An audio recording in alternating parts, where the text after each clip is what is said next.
मन्नारगुड़ी के समुद्र किनारे पर सूरज ने सुनहरी छाया डाली। मछुआरे अपनी नाव ले चले। अर्जुन और किशोर रोज की तरह जाल डालने नहीं जा रहे थे।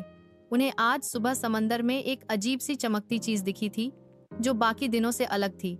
जब वे करीब पहुंचे तो देखा कि एक लंबी, चांदी जैसी चमकती, रिबन के आकार की मछली लहरों में उलझी हुई थी।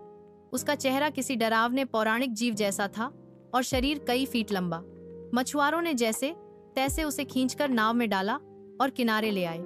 गांव में यह खबर आग की तरह फैल गई। प्रलय की मछली पकड़ी गई। बुजुर्ग लोग तुरंत समझ गए कि ये वही ओरफिश है जिसे सदियों से समुद्री आपदा का संकेतक माना गया है। गांव की 75 वर्षीय लक्ष्मी अम्मा कांपते हुए बोली, जब मैंने 1964 में श्रीलंका में समुद्री तूफान से पहले इस मछली की कहानी सुनी थी तो गांव में महीनों खौफ छाया रहा था। अब क्या फिर से कोई बड़ी तबाही आने वाली है? वहीं बच्चे और नौजवान जो पहले सोशल मीडिया पर वायरल खबरों में इस मछली की झलक देख चुके थे, अब उसे पास से देखने को उत्सुक थे। कुछ लोग डर गए तो कुछ ने इसे एक अजूबा समझा। वैज्ञानिकों के मुताबिक यह ओरफिश आम तौर पर समुद्र की गहराइयों 600 से 1000 मीटर नीचे पाई जाती है। जब ये सतह पर दिखाई देती है तो या तो ये बीमार होती है, घायल होती है या समुद्र के भीतर कोई हलचल चल रही होती है।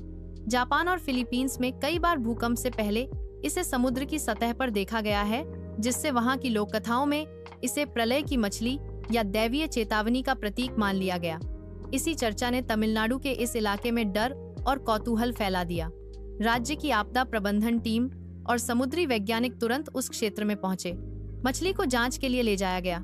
विशेषज्ञों का कहना था कि यह मछली लगभग 14 फीट लंबी है और इसके शरीर पर कोई बाहरी चोट के निशान नहीं है, जिससे यह अंदाजा लगाया गया कि या तो यह भटककर आई है या समुद्री धाराओं में किसी गहराई में हुए बदलाव के कारण ऊपर आ गई है। लेकिन इस वैज्ञानिक व्याख्या से लोगों के मन का डर नहीं मिटा। गांव के मंदिर में विशेष पूजा रखी गई। पुजारी गोविंद स्वामी ने सबको समझाया कि चाहे यह प्रलय की मछली हो या नहीं, हमें परमेश्वर की शरण में रहना चाहिए।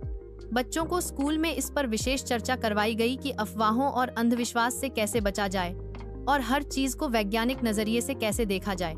लेकिन भावनाओं को विज्ञान से जीतना आसान नहीं होता, खासकर जब इतिहास खुद इसकी मिसाल देता हो। 2011 में जापान के तट पर जब भीषण सुनामी आई थी, ओरफिश भूकंप पूर्व संकेत याद आ रही थी। समंदर सब जानता है और जो गहराई में रहता है वही सबसे पहले चेतावनी देता है। इस चेतावनी की गंभीरता को समझते हुए राज्य सरकार ने समुद्री निगरानी बढ़ा दी। सिस्मिक एक्टिविटी की निगरानी शुरू हुई। मछुआरों को अगले कुछ दिनों तक समुद्र में ना जाने की सलाह दी गई। किनारे पर एक मोबाइल विज्ञान प्रयोगशाला तैनात की गई, जिसमें लोगों को बताया गया कि ओरफिश के दिखने का यह अर्थ नहीं कि निश्चित रूप से भूकंप या प्रलय होगा, बल्कि यह समुद्र के इकोसिस्टम के बदलने का संकेत हो सकता है। लेकिन इन सब के बीच एक दूसरी कहानी भी चल रही थी मछुआरे मुनियप्पन की। उसकी बेटी सरस्वती पिछले 3 महीने से बीमार थी। चेन्नई के अस्पताल में इलाज के लिए पैसे नहीं थे, लेकिन उसी ओरफिश को देखने आए एक विदेशी marine biologist doctor Rebecca Jones Muniyappan के साथ बातचीत में उसकी हालत समझ गईं। उन्होंने न सिर्फ उस मछली की रिसर्च के लिए सरकारी अनुदान दिलवाया, बल्कि सरस्वती के इलाज का खर्चा भी उठाया। यह घटना गांव के लिए एक भावनात्मक मोड़ बन गई। जहां एक तरफ मछली को प्रलय का संकेत मानकर लोग डर रहे थे, वहीं उसी मछली ने एक बच्ची की जान बचाई। इस बीच तमिलनाडु विज्ञान परिषद की रिपोर्ट सामने आई, जिसमें स्पष्ट कहा गया कि समुद्र के तापमान और जलवायु परिवर्तन के कारण गहराई में रहने वाले जीव ऊपर आ सकते हैं। यह घटना चिंता का विषय तो है, लेकिन अंधविश्वास फैलाना गलत होगा।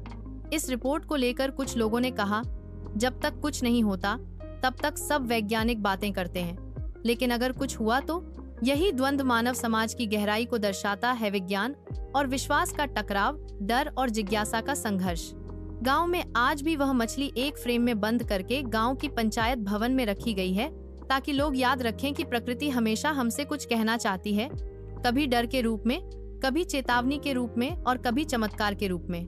सरस्वती अब पूरी तरह स्वस्थ है और स्कूल में पर्यावरण पर भाषण देती है। वह कहती है, प्रकृति से डरिए नहीं, उससे सीखिए। वह कभी कभी डराकर बचाने आती है। उस एक मछली ने जहां विज्ञानियों को शोध का नया अवसर दिया, वहीं समाज को अपना डर समझने का मौका भी दिया। मछुआरे अब पहले से अधिक सावधानी रखते हैं, लेकिन अंधविश्वास से थोड़ा बाहर आ चुके हैं और राज्य प्रशासन अब समुद्री चेतावनियों को नजरअंदाज नहीं करता। इस पूरी घटना ने यह भी सिखाया कि चेतावनी केवल शब्दों में नहीं, कभी कभी समुद्र की गहराइयों से आती लहरों पर तैरती, चमकती एक लंबी चुप चेतावनी के रूप में। तमिलनाडु की जनता अब जागरूक है। मीडिया, प्रशासन और समाज सभी ने इस घटना से सीखा कि डर को अगर सही दिशा दी जाए तो वह बदलाव का कारण बन सकता है। ओरफिश की यह घटना तमिलनाडु की चेतना में एक अमिट छवि छोड़ गई, एक ऐसी छवि जो डर के परे जाकर समझ की ओर ले जाती है। अगर आपको यह वीडियो पसंद आया हो तो इसे इंस्टाग्राम, फेसबुक और व्हाट्सएप पर जरूर शेयर करें। ऐसे ही जानकारी से भरपूर और उपयोगी वीडियो देखने के लिए हमारे चैनल अभी सब्सक्राइब करें, लाइक करें।